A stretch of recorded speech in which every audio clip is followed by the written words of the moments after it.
Hey folks, aujourd'hui j'ai envie de vous parler de Besla. Elle fait partie du folklore nordique et du coup j'ai aussi envie forcément de vous parler de runes et de bind runes qui étaient utilisées par les anciens Scandinaves comme abréviation ou comme signature. On va écrire ici en runes le nom de Besla. Besla, c'est la mère d'Odin et de ses deux frères. C'est quand même un personnage hyper important et central dans la genèse du monde. Pour faire une bind rune, on va prendre les différentes runes que j'ai ici écrites ici, Besla, et on va toutes les lier en une seule sorte d'idéogramme. Commencer avec la rune Berkano. Besla, elle, c'est une géante. Et les géants, même si elle est souvent représentée sous la forme d'une louve, c'est des êtres qui prédatent l'univers. On va donc maintenant rajouter la rune Ewaz. La rune, ce Willow, elle est toujours un peu délicate à placer, je trouve, parce qu'elle rentre pas vraiment dans les mêmes cases que les autres runes.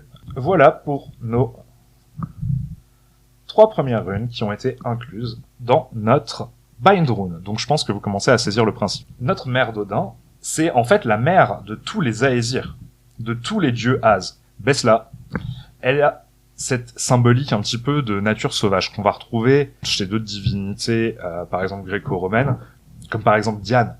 Elle va avoir ce rôle de protectrice de la nature. Ici, du coup, je vais inclure la rune Laguz, et il nous reste la dernière, Ansuz.